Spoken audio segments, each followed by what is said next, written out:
Welcome to another in our series of Kehillat Israel podcasts. This is a recording of Rabbi Amy Bernstein's weekly Friday morning Torah study.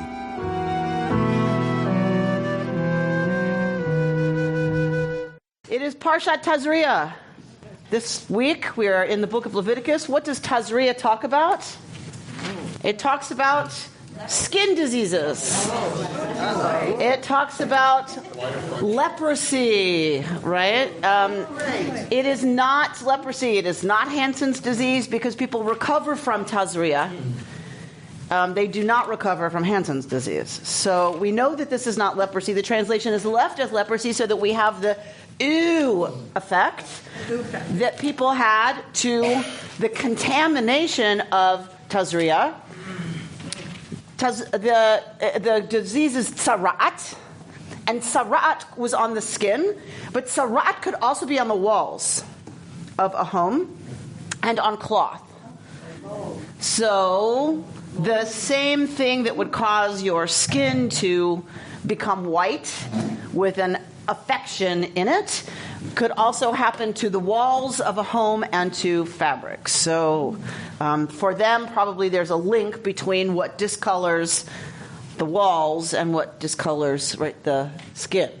So tzara'at is what this whole parsha deals with, Tazria, and next week Mitzorah. Mitzorah is the person who contracts tzara'at. So the Mitzorah, we deal with the laws of how to bring the Mitzorah back into the machaneh, back into the camp, because while someone is afflicted with tzara'at, they are removed from the camp. Because the concern was so great around it spreading, right, around contamination. That sounds like psoriasis. So, I've learned this parsha with dermatologists. I mean, it's quite fascinating. So that's our parsha this morning. It is also Shabbat Chodesh. So it is Rosh Chodesh. What is Rosh Chodesh? The new moon, right? So if you look into the sky tonight, you will see a very, very, very small moon, right? Because the new moon is the sliver, right, of a moon. And it is what is the Chodesh? What is the month now? Nisan.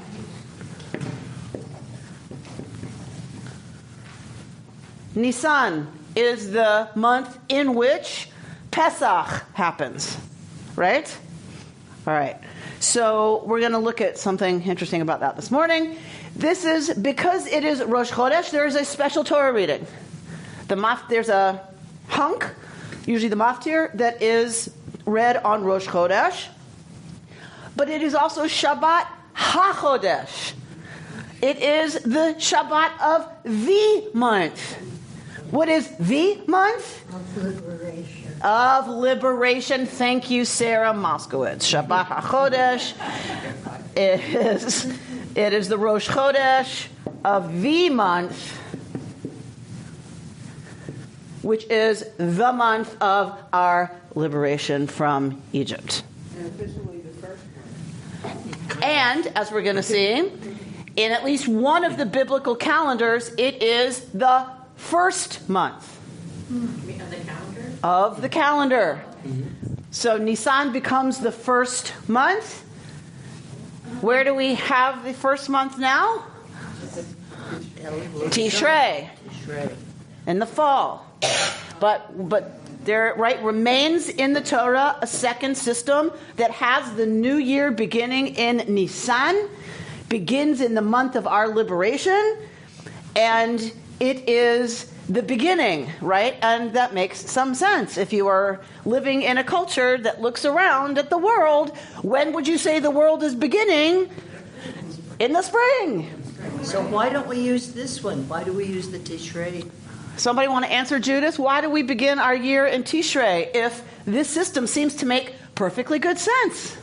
Lynn? If memory serves me correctly. Which is, anymore, I'm not sure mine does, but I totally... And based on a prior teaching of illustrious Rabbi Amy, that we would layer on our own traditions to things that were happening where we were, and that was the month of the crowning, rededication of the king. And so we crown and dedicate. 4 stars for Lynn. And where did you put your key? We have always been influenced by the cultures among who we were living. At the Babylonian exile, we are living in Babylonia. Where is Babylon? Right? It is roughly Iraq, right? All that stuff. So we're in Babylonia. In Babylonia, the culture, the religious culture celebrated a festival of a coronation of the king every year in the fall. And so the Jews had already a system where the year began in the fall.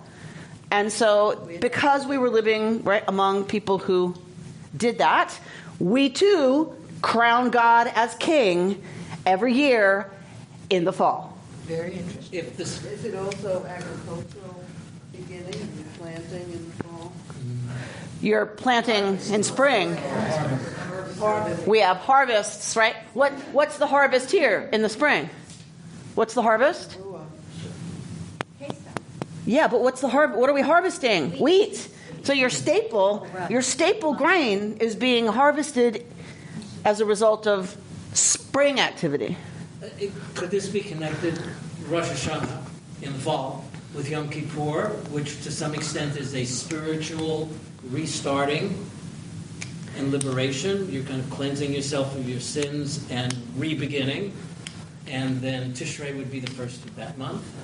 Or is that too far a stretch? It's pretty far a stretch. Because Yom Kippur was, as we remember, Yom Kippur was tied to Sukkot. Mm-hmm. Yom Kippur and Sukkot were the tie-in. Rosh Hashanah was nothing. Rosh Hashanah was the day you blew the shofar to say, remember, this is the month that Yom Kippur is coming so that we can be cleansed of everything for the big old party that's coming at the fall harvest. So do we blow the shofar thought about the shofar being blown at this time of year? So we're told to sound shofar, Yom Tru'ah. We are told to sound the shofar in Rosh Chodesh of the month in which Yom Kippur is coming. But what does Torah tell us? How does Torah say? What's the exact quote? You hear it every year. I read it every year. And they're like, yeah, like we remember anything you say from then, ever, right? So, Tik'u b'chodesh shofar, you shall blow. Tik'u b'chodesh shofar. L'keseh b'yom chagenu, you hear Chaim sing it every year, right? But it's in the 10th month. Look at your machzor this year. Look at the English. I'll read it again, and I'll look at all of you and go, here we go. So it says, right, in the 10th month. So even in that system, even in the system that says blow shofar on this Rosh Chodesh, it's not the beginning of the year. It's the 10th month of the year. Yeah? All right. So there was no connection to New Year when we're told to blow shofar. It is blown as a wake-up call because Yom Kippur is coming, and you need to get ready for Yom Kippur so that you can go to Sukkot and have a really good time because you've cleaned everything up with everybody and with God. Both of those calendars, though, were on a lunar calendar, right? Well, it's a mix. If it were not a mix, we would have what the Muslims have, which is Ramadan moving all over the calendar. This calendar is rectified by the solar calendar. So it's a mix. So it's not a true lunar calendar because then everything would be off by a day, like during cycles, and so then eventually Pesach would wind up being in the summer. So we're off by a month, really, that gets put in. Yes, so it's rectified with putting in a second month of Adar every so often. We are in that month now, which is why we're splitting Tazria and Metzora. Tazria and Metzora are generally read together. We're splitting them because we added 4 Shabbatot. When you add a month, you add 4 Shabbases. And you need a Parsha to read on each one of those. So we double 4 Parshiot during most years. When it's a leap year, we have 4, we separate them out and we read them separately. There's a wonderful expression, bloom where you are planted. And I think that's kind of what we've done for centuries. And the calendar's a good example of it. We certainly do. Bloom where we're planted, yes? All right, so that's what's happening today. There's a lot going on. Liturgically, there's a lot going on with Torah. So what we're going to do today is we are going to not do leprosy. See what I did there? See what I did there? When did leprosy become Hansen's disease? By setting this up, gives me some legitimacy to do a different text. When did leprosy become Hansen's disease? Are they the same? Yes. Leprosy is Hansen's disease. Okay. Are we not? We don't say leprosy anymore. Like we don't say mongoloid. We say Down syndrome. I think leprosy is still used, Okay. but because of the stigma, Yeah. people. But not everyone knows that Hansen's disease is I think leprosy is still the more common term. Yeah. Sure. Talk to a kid who's afraid of a furnace or a How do I talk about this with a kid? Yeah, we have an adult bat mitzvah happening tomorrow, and she was oh so pleased when she looked, because we gave her a date. We don't have a lot of dates available, and so a year ago, whatever, we gave her one of the only open dates for a bat mitzvah, and so then she gets to the Torah and opens it and finds out she's got Tazria as her parsha, and so she talks about that in her speech. Wait, what? No wonder there's no bar mitzvah happening today. Who wants to talk to a 13-year-old about skin diseases and checking for the hair if it's white and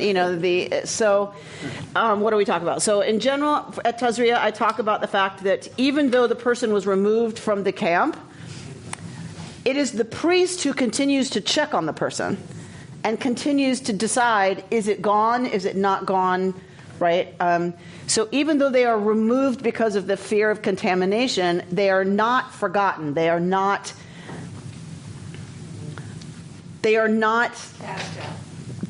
removed from the communal awareness that they deserve care and attention, and that it's temporary, and then there's a huge ritual to bring them back into the camp, and it's the priest, who says, okay, it's gone, and then you're going to cleanse, you're going to do mikvah, you're going to wash your clothes, you're going to do all those things, and then there's a ritual, a public ritual done to bring that person back into regularity.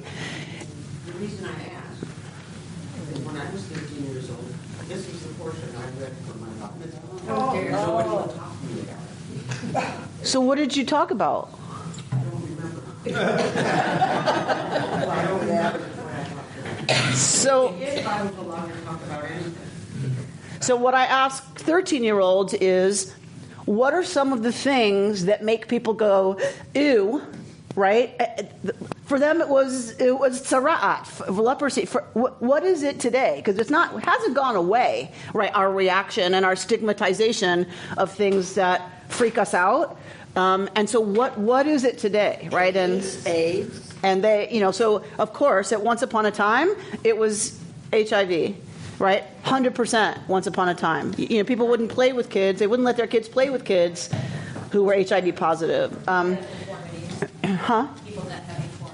So people who, and they quickly come up with people who have deformities, people who are different, people who are very seriously on the spectrum, right, who act in ways that are upsetting to many people around them. What I often identify is people who are bald and wearing scarves because it's clear they're being treated for cancer, right? I think people kind of go, we know it's not contagious, but there's a sense of, it just triggers all kinds of fear. And so we talk a lot about that. And then we talk about, okay, so the priest used to bring that person back after dealing with tzara'at, right? So what are the ways that we don't have good ways to bring people back after an experience? And some things are permanent, obviously. If we're talking about deformities or we're talking about, being on the spectrum, obviously those are permanent. So how do we deal with our desire to shun or not have to deal with or not have to confront or not have to look at that? How do we deal with that? And then when it is temporary, something like, let's say someone gets a cancer diagnosis, goes through treatment, and now they're clear, we have no way to bring that person back into a sense of, okay, I'm done with that. I'm done with being a cancer patient. There's no marking of the fact that this person's, been through something traumatic and otherizing, and that now it's time to return to regularity and to have some way of making that a sacred process. We don't have it. Why can't we do it? I 100%, and I say this every time we study Tazrias, and we're going to look at it next week. We're going to look at that ritual next week of Mitzorah. And I say it all the time. Like I wish we had some energy going towards figuring out ways to publicly bring people back into, right, a sense of, okay, I'm done with that. After a death, we bring them back in. We have a ritual for lost babies, for stillborn babies, or premature or miscarriages. Thank you. But this one seems so important. But I don't think most people know that. I don't think most people have an access to any kind of ritual around miscarriage. None. No. There's nothing that happens. Yeah. Well, publicly, nothing. At Mayan Haying in Boston, I know that they have created. Women have come for specific reasons, and they have worked with them to create beautiful mikvah ceremonies for the end of a marriage, for the end of cancer treatment. So there is a movement, a need, a yearning, and it is being answered in pockets, but it's obviously not uniform. Right. And it's not public. That's the other piece. And I'm not saying it's wrong or bad or shouldn't happen. I'm saying one of the things that I find so powerful about the ritual of the Mitzorah is that it was public.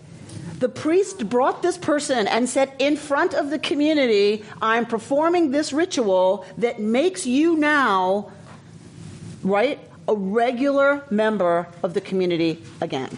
And there's something, I think, really powerful about having that public statement. I mean, every time we do something publicly in the sanctuary on a Friday night, there's a weight and a power to it that I feel, right, is really important. There's a communal aspect. We just blessed, a couple that went with us to Israel on their 50th anniversary. They both cried through the whole thing. Like, why? It's the same priestly benediction we do all the time. Because there's something about having the community witness this. What if you created an annual Shabbat for congregants who wish to celebrate the conclusion of a cancer treatment or whatever they felt that they had distanced themselves from the community for whatever reasons and were ready to come back?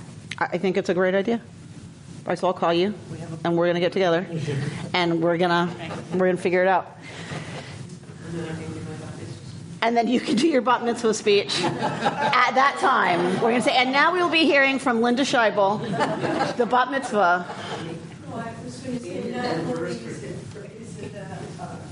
a welcoming of the person, but it's a telling to the community that person is part of them again. Because when you are afraid of something different, you don't necessarily accept that difference back just because it's come back.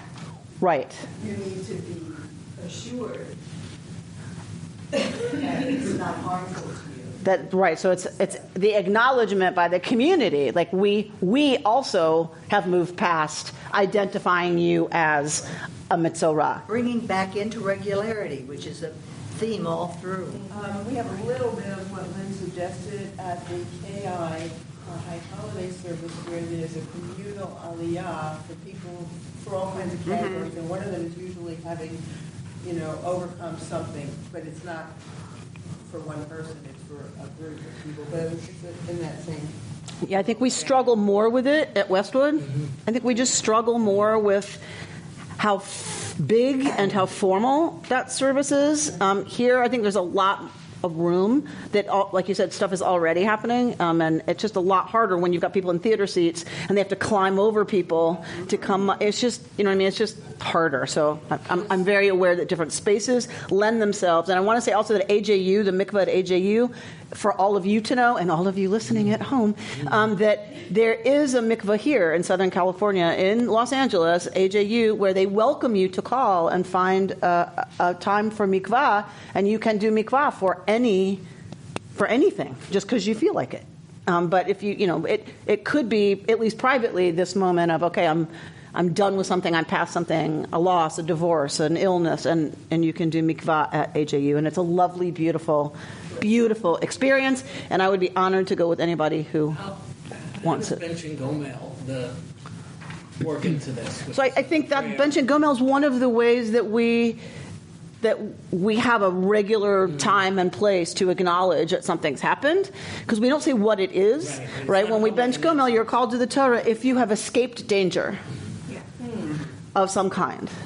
And so if you travel on a really long trip, the tradition would be you would bench Gomel when you got home, because traveling was so dangerous always, particularly really far away. So you would bench Gomel when you came home. So then once you're called to Torah and you bench Gomel and you sit down, of course, everybody around you is like, what happened? Right? So it's a way of kind of publicly acknowledging there's been something, even though we're not saying what it is. The same way when we had the festival, the pilgrimage festivals, people would go to the temple. Yes? Mm-hmm. They would go to the temple, and you went in one way and out the other way. You went in one gate, up the stairs inside the temple compound, and you came out a different gate. Unless you were in mourning, in which case you went in the out gate and back through this way. So you're crossing everybody. You're going the wrong way. And it was a way to identify people who were in mourning, so that no one skips up to you who hasn't seen you since the last pilgrimage festival and says, "You look fabulous. You've lost so much weight. What's going on?" Well, I didn't eat for 3 months because my spouse died. Right? So it was a way to prevent all that awkwardness and to identify those in mourning. And that's why we say to people who are in mourning, "May you be comforted among mourners of Jerusalem." Right? B'toch sharei avlei Tzion, in the gates of the mourners of the people Israel. Because you would go through the gate as a mourner. What is the literal meaning of Gomel? Somebody want to get a prayer book?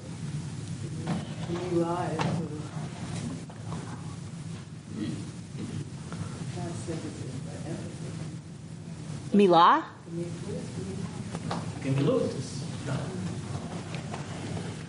Does that have to do with not saying to, in a sense, granting me something that I didn't deserve? Isn't that? I don't know. But Fine. Bert's going to look it up. All right. Okay. Now go to your sheets that I put in front of you. Oh, and then I usually tell you that at the rabbi convention, where we have a Saturday night good time, and we find ourselves hilarious, by the way. Rabbis are very smart people often, and we find ourselves hilarious. And so we do like these little evenings of whatever. And so one year we had everybody do like a little sketch or a spoof or a whatever who wanted to, and one of my colleagues got up singing as the bar mitzvah, Tazria, I've gotten the Parsha Tazria. And we all fell out. We thought that was hilarious. One of those jokes that nobody else in the world would laugh at. So yes, so to Bert's point, is that Gomel is about bestowing. So who has bestowed on me chayavim tovim, good things, shegamalni kol tov, who has bestowed on me only good. And as God has gamal chatov, has bestowed on you good, so may God continue to do that for you. And there's a congregational response. That's the congregational response. So I mean, it's back and forth. Correct. What is that book you were looking at? That's the prayer book. Oh, okay. Just Kol HaNeshama. and it gave the definition. It gave the English. which it tends to do on some prayers. So we get the English so that we know what we're saying. There was something I hadn't seen before. That's so funny. All right, so let's look at our paper from the teaching from Rabbi Mark Margolius of the Institute of Jewish Spirituality, and he talks about this triple header that we're in, right, of Torah readings in that first paragraph, and then the last sentence of that paragraph to help us begin preparing for Pesach a few weeks hence. The special Torah reading designated for Shabbat HaChodesh, which we have just learned, right, is the Shabbat of Rosh Chodesh Nisan, is drawn from a section of Parshat Bo, which is in Exodus, just before God inflicts the 10th and final plague upon Pharaoh and the Egyptians. So every Shabbat HaChodesh, every Shabbat Rosh Chodesh Nisan, we read from Exodus the commandment that happens that we're going to see just before the 10th and final plague, right? Because that happens just before the Exodus. In this passage, God provides Moses with instructions for how the Israelites are to prepare themselves for their birth as a free people. They are to consider the new month the beginning of months, the first month of their year. On the 10th of the month, the 10th of this month of Nisan, each household is to take a lamb without blemish, sharing the animals equitably according to the size of each household. So depending on how big your house is whether or not you joined with another house to eat the paschal lamb. Each household must watch over these paschal lambs until dusk on the 14th, just in case we forgot that. The lamb was taken and tied in the backyard on the 10th. You watched over it until the 14th, which is Pesach. It's the full moon of Pesach, of the full moon of the month of Nisan. All harvest festivals happen on a what kind of moon? Full moon. Why? So they could see. Very good. Oh, I love it when the teaching sticks. All right. So each household must watch over the paschal lamb until dusk on the 14th of the month when they are to slaughter them. We have studied this before, this night of screaming, this night of terror, this night of blood and death. And they are to spread the blood of the offering on the doorposts and lintel of their homes and consume them as part of a ritual meal. This is the holiday of Pesach. This is not Chag HaMatzot. We have two holidays, Chag HaPesach and Chag HaMatzot. This is the festival of Pesach, of the Paschal Lamb. Added to that is a 7-day festival called Chag HaMatzot, the festival of matzah. Okay? Remember now? Lambing in the spring, wheat harvest, no sourdough if you're starting new grain, semi-nomadic pastoralists, agricultural, right? Okay. So we're looking only right now at Chag HaPesach, this whole ritual of Pesach. Which is not what we call Pesach. Which is not what we call Pesach. We call Pesach the whole thing. This is why I'm making the distinction, because this is very much its own holiday, its own ritual, its own story, its own thing that has nothing to do with we didn't have time. So we ran with our baskets and somehow that made matzah. I'm still not sure how that happens, but okay. So, you still have to bake it. Okay, whatever. So so this is Chag HaPesach. All right. So here we get the commandment. Bert, you want to read? They shall take the blood and put it on the two side posts and on the lintel upon the houses in which they shall eat it. They shall eat the flesh that night, roast with fire, with unleavened bread and bitter herbs they shall eat it. Do not eat any of it raw or cooked in any way with water, but roast it, head, legs, and entrails over the fire. All right. So you take of the blood and you put it on the doorposts and the lintel. You will eat it that night, the whole thing. Right? Remember, if you sacrifice, you can't eat it outside of the sacred precinct. You have to eat it at the temple, right? So and some sacrifices have to be eaten right away. There can't be any left over. So this is one of those where it's going to be eaten the whole thing. Go on. You shall not leave any of it over until morning. If any of it is left until morning, you shall burn it. This is how you shall eat it. your loins girded, your sandals on your feet, and your staff in your hand, and you shall eat it hurriedly. It is a Passover offering to Yud-Heh-Vav-Heh. For that night I will go through the land of Egypt and strike down every firstborn in the land of Egypt, both man and beast. And I will mete out punishments to all the gods of Egypt, Yud-Heh-Vav-Heh. And the blood on the houses where you are staying shall be a sign for you. When I see the blood, I will pass over you, so that no plague will destroy you when I strike the land of Egypt. Okay, this is the commandment that we are given in Egypt. We are still slaves. We have not been given Torah. This is the only commandment we're given until Har Sinai. Except circumcision. Right? Abraham was given circumcision. And we're going to see there's some commentators that say circumcision is given at this same time. Do you have any opinions about a Seder? Probably. About a Seder that is vegetarian? It is a very, very good question. Very good question. So we talked about this a little bit when we talked about the taboo around anything having to do with the temple ritual, that some people don't eat lamb on Pesach because it's a little too close to the idea of sacrifice, right? And we can't do sacrifices anymore because there's no temple. And so it seems to be on both ends of that spectrum. If you get too close to this Pesach business, it's like, ooh, we shouldn't do that. But if you get too far from it, does it change the meaning of the Passover Seder, right? So to your question, do I have an opinion? Am I attached to eating brisket at Seder? Yes, right? Yes, but is that because I grew up with it and Mama Faye made the best brisket in the whole universe ever?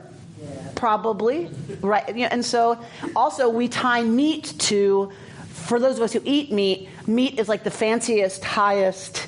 You waited to kill your chicken till it was Shabbos, and if you couldn't afford it for Shabbos, you saved it for Pesach, right? You got your most expensive food item, which was generally animal, and served it at the meal. I don't think there's really actually a tie to eating meat at the holiday that's not about Pesach, that's not about the Paschal Lamb. Like we have the shank bone on the plate. Right? So for me, a vegetarian Seder is just kind of schwach. Right? Because it's kind of like, oh, okay, this is delicious. Another way to do beans. Lovely. But at RRC, all of our potlucks, we're veggie dairy. I'm like, really? Really? Really? If it's kosher meat, can't we do one that's a barbecue? And just don't bring any dairy? Why does it always have to be veggie dairy? So they were all brown. So for me, the tie really is what's fanciest. What is our best meal? And that's what we want at Seder. For vegetarians, I'm sure they would do their most fancy. A lot of vegetarian food that's really good, you have to pachki a lot. Yes. Right? And so you have to chop a lot and saute a lot, and so I would imagine at a vegetarian Seder you would have your best, most flavorful, most amazing dishes there. And for them, I would imagine it does not in any way compromise the experience. And the opposite, for them, they would say it is uplifting and a value for them that they, are not killing another being to have their festive, holy, sacred experience. And I bet it would tie into the environment as well. You're lucky Mickey skipped today. I know, right? So, and I was teasing about beans. Vegetarian food is delicious. It is an intergenerational challenge for sure.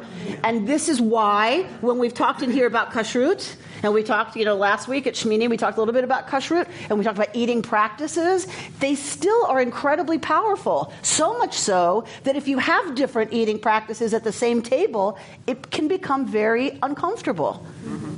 Right? When you're serving brisket and there's a vegetarian sitting at the table, I'm always very aware that I'm like, you know what I mean? I'm just more aware that I'm putting beast in my mouth and chewing, and right? And it can be seriously disruptive when there's judgment around any of it. And it does make it an intergenerational experience because often, right, it's generational, the differences in values around food and consumption and eating and all of that. It can make it very, very challenging. Very challenging. All right. So why is lamb not the traditional Passover?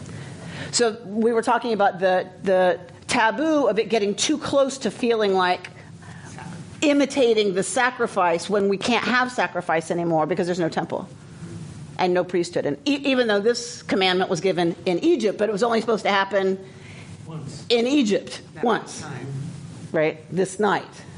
All right. So what's happening on this night? You're going to eat it how? With your loins girded, your sandals on your feet, your staff in your hand. So you've got your backpack on. You have your carry-on right beside you. You've got your walking stick, right? You've got, Judy just got walking poles. It's like, you got your poles, you got your back, but you've got your carry-on. You're supposed to eat it hurriedly because you're supposed to eat it as if you actually believe you're getting out. You're leaving. Because the entire power structure says, no way. It is not possible that you are going to change the entire socioeconomic structure of the most powerful empire in the known universe. What? Right? So, because that's crazy. Right? You're following the crazy guy? Right? So that's exactly how you're supposed to eat this. I'm with crazy. I was also thinking during this night of horror and death that maybe we shouldn't be having a sumptuous meal and relaxing and enjoying this beautiful lamb that we probably rarely have. I'm currently reading the first chapter of a book because someone referenced it last year in our Pesach seminar, and I'm just getting to it now. But it says, it's the first chapter of this book is called Longing for Egypt. And it's talking about this as not so much a liberation story as a story of forming our identity as a nation and a people. But aside from that, one of the points she's making is if you're focusing on freedom from oppression, a horrible ruler, right, blah, blah, suffering, inequity, blah, blah, blah, blah, blah, blah, blah, there has to be an enemy. It requires an enemy. If you're celebrating liberation from, you by definition have an enemy. And so it's this element that is disturbing about celebrating when it necessarily involves somehow the destruction and death of the enemy. And that mix, this is why we pour out wine, when we do the 10 plagues, because it's a reminder to us we should not be rejoicing in the death of the Egyptians so much as we're celebrating our liberation and redemption from slavery, but you can't disengage them. You can't pull them apart. We want to, and we try with these little rituals or whatever, but really, you can't. And that is just the reality of having a story of freedom from other people oppressing us. Whenever you have that story, you have an enemy. And you have to deal with the enemy. What she does say is, though, it's interesting that nowhere does Egypt, we've labeled it on in our reading of Torah for many centuries, but nowhere does it make Egypt the permanent enemy. Who is? Amalek. Fascinating, right? That it's less about Egypt. And what was our suffering in Egypt really? We don't know. Their lives were hard. But Amalek is seen as kind of the embodiment of evil and of doing something to us that was heinous and to be remembered for all time. Whereas we don't really talk about Egypt. We talk more about the liberation and more about redemption. I was just getting back to the point you made about Pesach in a way not being celebratory for various reasons. But I never saw it that way because it sounded in the passage that Bert just read like it isn't a celebratory dinner. It's get prepared not just to leave, but to fight your way out. the gird your loins thing, it sounded to me like it could get really ugly. And that didn't sound like a dinner party to me. But for most of us, I would wager we grew up with it being a celebratory dinner, right? You know, like it's a. But when I read this, yeah, no, right, 100%. That's what was being described. 100%, it wasn't. It was a sacrifice. It wasn't. Well, and be ready to get the 100%. The Seder is rabbinic. The Seder is rabbinic. It is not biblical. The only thing that's biblical is this and eating matzah and staying away from leaven. That's the only thing that's biblical. Everything else is rabbinic. The rabbis came up with a festive meal. The rabbis modeled the Seder meal on what? The Romans, and how wealthy Romans ate. Wealthy Romans had lots of appetizers way before the main course. This is why we eat all that junk before the brisket, right? Is because that's what the Romans did. You eat it reclining, because that's how Romans ate. They ate on couches or on pillows, reclining and they were served. So, of course, it's Jewish women who serve, right? So the Seder dates from when? Because I always heard that the Last Supper was probably a Seder, which would put it before the Common Era. So it's not to say that they didn't mark the festival of Pesach with a meal. Mm-hmm. It's that our Haggadah, the ritual, all the things we walk through, that's rabbinic, responding to the culture that they lived in. And for them, think about it, because this is also where her book is going. What does it mean? They were living under occupation. Yes. It began with Maxwell House. Yeah. So the rabbis who create this are living under what did I just say? Occupation. So it's fascinating to me. I'm relating to Pesach. I'm very curious. I don't know what I'm thinking yet, but you're hearing the incoherent whatever, which is if you're occupied and you're trying to mark your distinction and you're talking about freedom from, on some level, isn't it then a focus on the liberation? It has to be. Because we're actually wanting liberation. We don't have it. Does this make sense? So how does it get turned into a celebration of liberation and freedom? By the rabbis who didn't have it. Who values freedom the most? The people who don't have it. The people who are afraid that Rome could turn at any moment. Oh, and guess what? It did. Right? Rome turned and burned Jerusalem to the ground and exiled the people who were left. So that's what, right, the Hadrianic persecutions, Rabbi Akiva getting his flesh torn from his body while he's alive. This was real. All of this was happening. And now you're going to talk about the liberation from Egypt. We were slaves and now we're free. No, we're not. Who has the biggest party about freedom? Just saying. Just saying, right? We always assume, because we do it in America, that we're celebrating our freedom and liberation and redemption. And yes, we are. But the people who created the ritual, in a sense, were not. We read that onto them because we are truly free in many ways, right? But the people who created this ritual of Seder and created the Haggadah and created eating maror, many of them were wealthy, I'm sure, and had really good lives. But as Jews, they were always in danger. That's who created this liberation evening. I find that fascinating. I've never really thought about that before, right? That they didn't have the kind of freedom that we have to express themselves as Jews and to practice Judaism and to feel like they could be safe to do that. Is there any way I can feel better about killing the firstborn?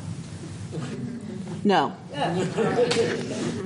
I just It's a tough one. It's a really tough one. Yeah. It's a really, really, really, really And you're tough one. at the Seder table with your children, and it's like, So if, and we don't do this, and here's why we don't do it, if we read the Megillat Esther from the beginning to the end, what happens at the end?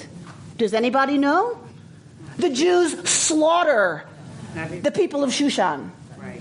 Everybody. The Jews murder the citizens of Shushan who wanted to murder them.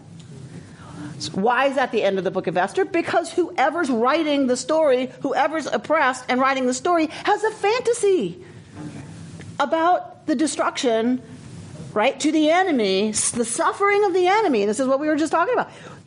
There's got to be suffering and destruction of the enemy for us to have freedom from their oppression. And do we like it? No. But it's always there as a complicating factor. Always. And it's a fantasy. Right? We're not saying this actually happened and I need to deal with that. I don't believe this happened. I believe it's a story written by people who had some kind of trauma, right? And had a fantasy of revenge. And that's what human beings do. So that's how I live with the story is, well, of course something horrible has to happen to the enemy that did something horrible to you. That's human nature, right? Is to fantasize about that. What I'm sure, there was fantasies about Nazis having something horrible happen to them in their home, or like Jews who are being tortured. It's just kind of human nature, and so I just kind of hold it as part of the complication of being human and dealing with humans oppressing other humans, and then we always have ugliness, right? Of all kinds, or fantasies of ugliness. I remember a story, and I don't know if it's apocryphal or not, where the Dalai Lama asked rabbis how exiled Jews could maintain their culture and their religion over all the years of exile. And I remember hearing that the answer was the Passover story. That every year people gathered around the table and were told this story, and that this story and the aspiration of next year in Jerusalem was part of what held people together. So that's the part I remember hearing, was the answer, was we face Jerusalem for 2,000, because he's saying, how does the people not living in Tibet maintain a connection to Tibet and to the culture and language and ways of Tibet? And because they don't know how long you're not going to be able to go back, right? And the answer was because we face Jerusalem. We have faced Jerusalem for 2,000 years, and we say, B'shana haba'ah b'Yerushalayim. It was aspirational. No one believed it was going to happen, but it was aspirational, a hope, which is interesting that we say that around our tables? B'shana haba'ah b'Yerushalayim? Because you have the opportunity right now, people, to move to Jerusalem. What are you saying B'shana haba'ah b'Yerushalayim for? Are you leaving the Palisades? Probably not. just to visit.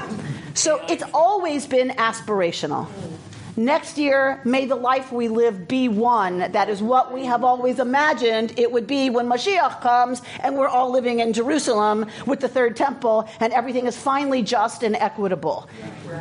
And crowded, right? So, exactly. And hot. And right. So it's always been aspirational, but that connection, and so yes, sitting around the table saying B'shana haba'ah b'Yerushalayim becomes the way that a people remembers its connection to a land and a language and traditions. It's the way one resists assimilation. That's the key, is how do we deal with assimilation, the temptations of assimilation. I don't even know if I figured this out at all in my own head, but it seems to me there's a similarity between the rabbis that prepared the freedom dinner at Passover, but not being free, and the same thing they were just talking about wanting to be in Jerusalem, but we're not. There's a similarity in not having something, feeling like if we're there, then how much better we'll be, and seeing it, and in the formation of seeing it be created, because we all experience this freedom when we have Passover dinner, right?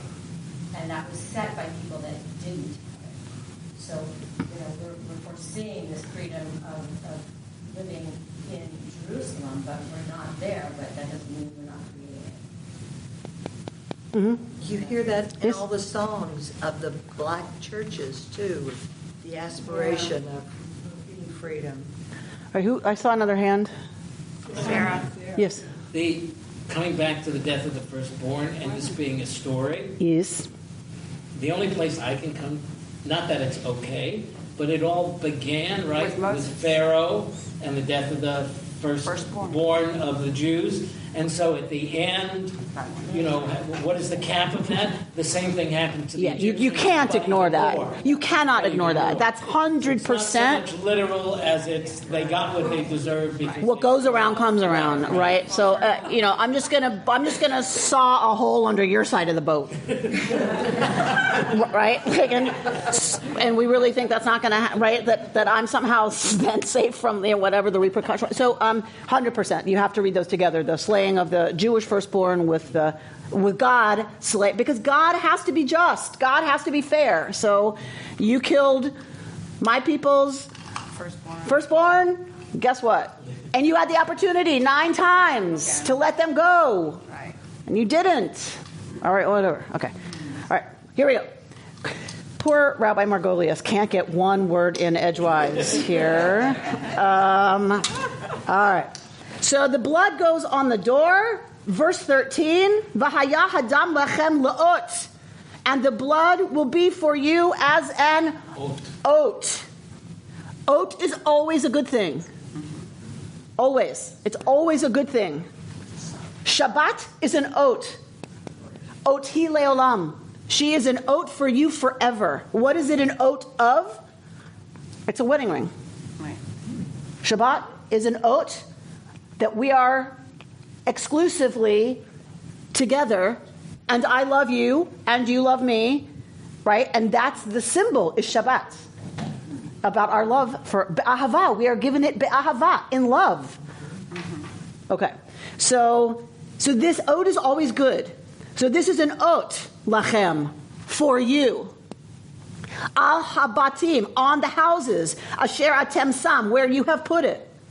V'ra'iti et hadam, and I will see, this is God speaking, I will see the blood, ufasachti alechem, and I will pesach on you.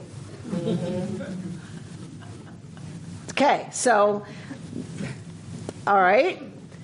If you don't know what pesach means, how is this helpful? Right? You've got the lamb that's pesach to mark. Why? Because pesachti. Because I'm gonna pesach on y'all. Okay? So I'm not going to translate it, right?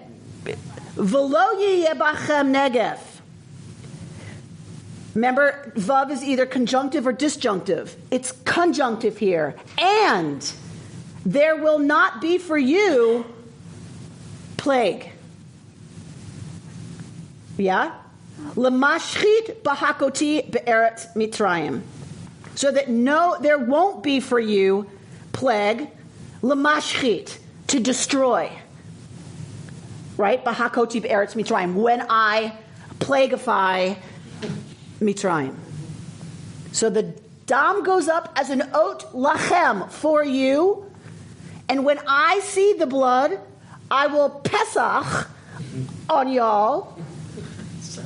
That when I'm plagueifying Mitzrayim, there won't be destruction for you. Okay? That's the sense here. All right. So this isn't exactly clear. We take it as clear because we read it from Maxwell House every year. Or whatever feminist Haggadah we're using, whatever. Right? So some of the themes are very interesting, what people have Haggadahs around. But okay, so we take it as clear, but it's not at all clear. And this is where Rabbi Margolius is going to go, because the rabbis have been arguing about this for thousands of years. When it says that it's going to be a house that's safe from the angel of death, the Malach HaMavet, we're looking at Rabbi Margolius, and that God will pass over, the same verse notes that the blood is intended as an oat, not for God, but for the people themselves. The oat is lachem. The sign is for you. Rashi interprets this to mean, Rashi's our most famous commentator, Rashi interprets this to mean that the blood shall be a sign for you, but not for others. Why does the Torah say lachem, for you? There has to be a reason. There's no extra words in the Torah, God forbid. There's no word that doesn't mean something. God wouldn't write it like that otherwise. So why does it say lachem, a sign for you? Meaning a sign exclusively for you, for nobody else. What must that mean? The blood was only to be placed inside the doorposts. That's how we know it's lachem, a sign for you. It was on the inside, not for anyone else to see, just for you to see. Because otherwise, think about it. Door jambs were big. Your house is made of mud, brick, or stone. Your door jamb is big. If you're talking about putting blood on it, that's a lot of blood if you have to cover the whole thing. That's a lot of blood. If you're putting it just as an oath, as a sign, it can be a lot less blood. But then the question is, where do you put it? Where's the sign? Inside or outside? Rashi says, lachem means just for you to see, which means it has to be on the inside by definition.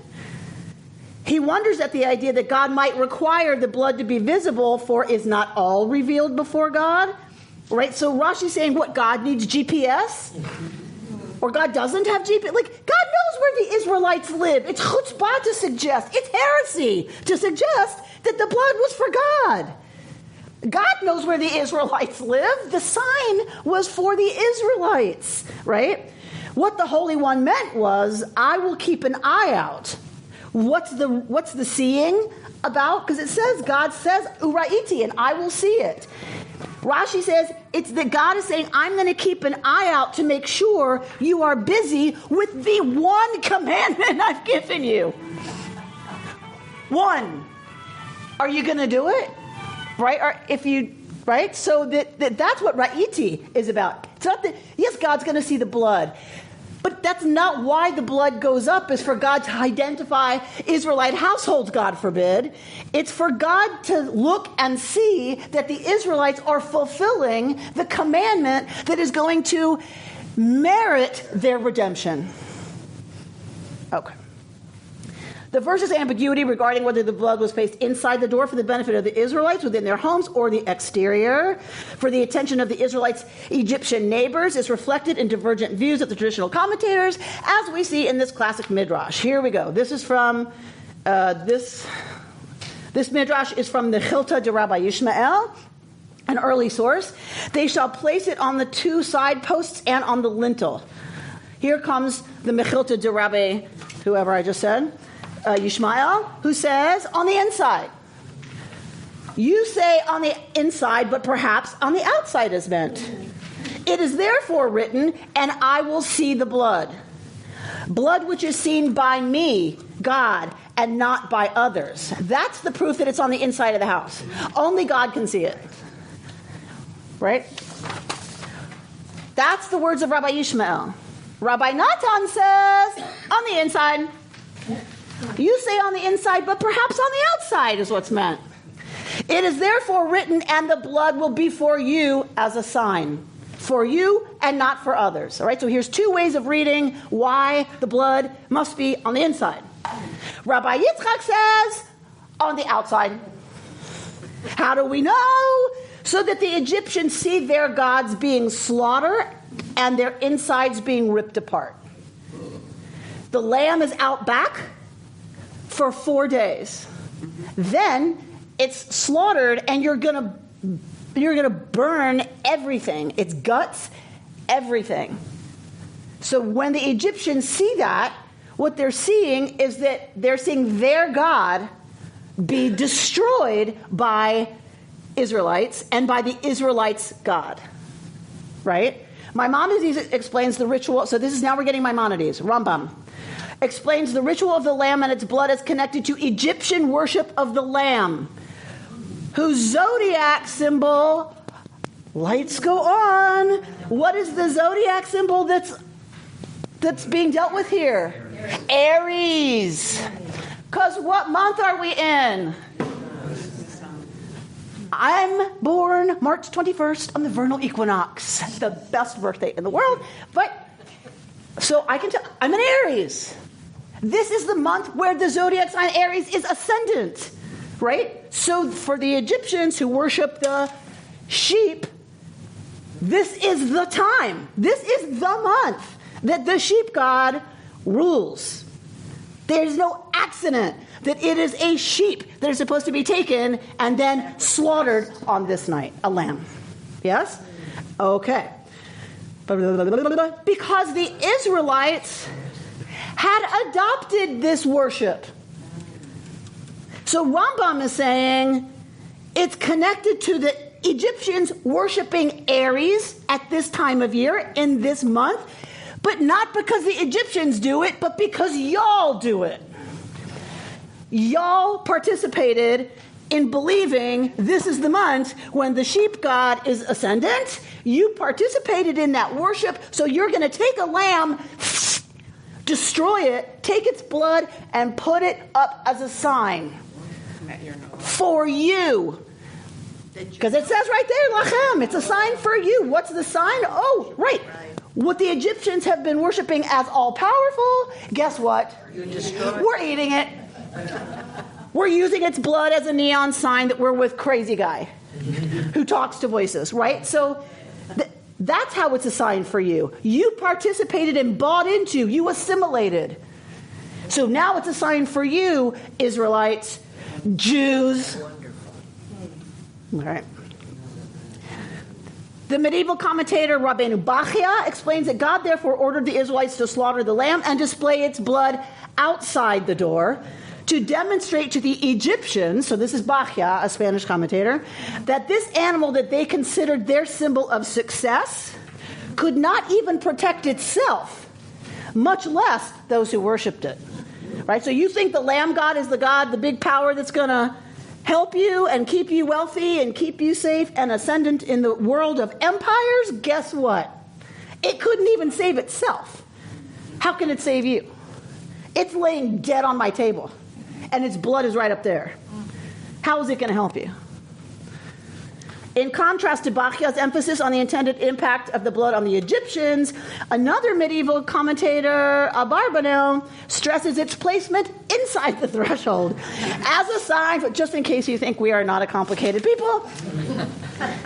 Inside the threshold, they take some of the blood and put it on the lintel on the two doorposts, since those places behind the door and the doorpost are where they used to put the reminder of the pagan worship in which they used to partake. Now they're to put the blood that they spilled in order to show the contempt for that and make him angry. And here's why the Torah says, and the blood shall be lachem, for you.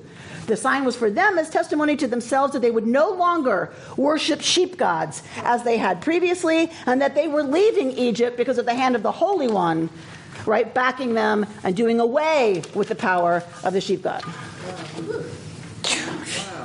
All right, now, what's the point? There is a point. Yes, there is a point. Rabbi Margolius, as he always beautifully does, brings us to the point. In mindfulness practice, remember he's writing from a mindfulness perspective, so he's going to relate all of this to mindfulness practice. In mindfulness practice, we often notice a natural inclination to judge one possibility as preferable to another. Is it inside or is it outside? It may only be upon second glance that we take up the possibility of and, that both have merit.